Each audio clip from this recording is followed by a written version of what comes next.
ಚಿತಾಭಸ್ಮವನ್ನೆಲ್ಲವನ್ನೂ ಸಹಿತ ಮೊದಲೇ ಶಿವನ ಭಕ್ತ ಓಂ ನಮ ಶಿವಾಯ ಎನ್ನುತ್ತಾ ತನ್ನ ಪಣಿಗೆ ಭಸ್ಮವನ್ನು ಧರಿಸಿಕೊಂಡನು. ಓಂ ನಮ ಶಿವಾಯ ಎನ್ನುತ್ತಾ ಅಂಗಾಂಗಗಳೆಲ್ಲವೂ ಸಹಿತ ಭಸ್ಮಲೇಪನ ಮಾಡಿಕೊಂಡನು. ಭಸ್ಮವನ್ನು ಧರಿಸಿಕೊಂಡು ಸಹಿತ ತನ್ನ ಅಸಾಧನೆ ಹಾದಿಯ ಮಾರ್ಗವೆಂದರೆ ಅದು ಆ ಶಿವನ ಕುರಿತಂತ ಧ್ಯಾನವನ್ನು ಮಾಡುತ್ತಿದ್ದನು.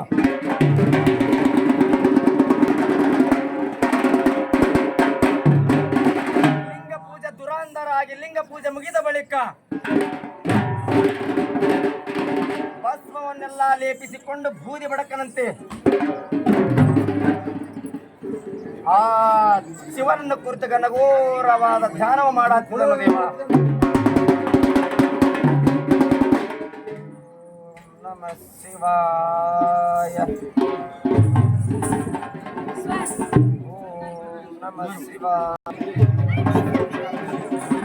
ಈ ಪ್ರಕಾರವಾಗಿ ದೇಹದ ತುಂಬೆಲ್ಲ ಭಸ್ಮವನ್ನು ಲೇಪಿಸಿಕೊಂಡು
ಧ್ವನಿಯ ಕೇಳಿ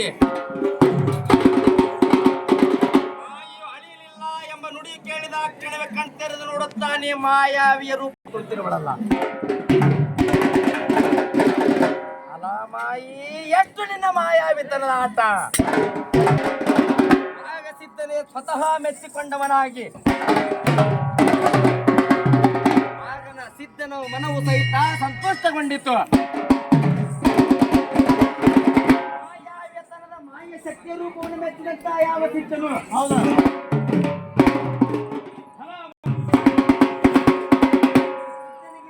ಹೆಚ್ಚಿನವಳಾದೆ ಮಾಯಿ. ಶಕ್ತಿವಂತಳು ನೀನು. ಯಾವ ಸಿದ್ಧ ಸಾಧಕರಿಗೆ ಬುದ್ಧಾರ್ಥವನ್ನಿಕ್ಕಿದ ನುಡಿಯನ್ನು ಕೇಳಿರಬಹುದು. ಈ ಸಿದ್ಧನನ್ನು ಒಲಿಸಿಕೊಂಡವಳ ನೀನು.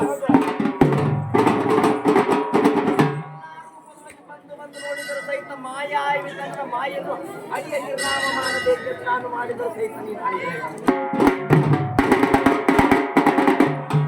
ನಿನ್ನ ಶಕ್ತಿಗೆ ನಾನು ಮೆಚ್ಚಿಕೊಂಡಿರುವೆನು.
ಮಾನಸಿಕ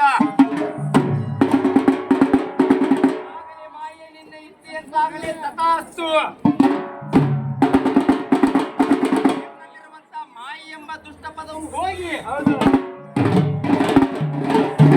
ನಿನ್ನಲ್ಲಿರುವಂತ ಅಮೂಲ್ಯವಾದಂತಹ ವಜ್ರ ಮಾಣಿಕ್ಯ ಮಿಗಿಲಾಗಿರುವಂತಹ ಅಭೂತಪೂರ್ಣವಾದ ಶಕ್ತಿಯನ್ನು ಒಳ್ಳೆಯ ಕಾರ್ಯಕ್ಕೆ ಉಪಯೋಗ ಮಾಡಬೇಕೆಂಬ ಮನಸ್ಸು ನಿನ್ನಲ್ಲಿ ಬಂದ ಬಳಿಕ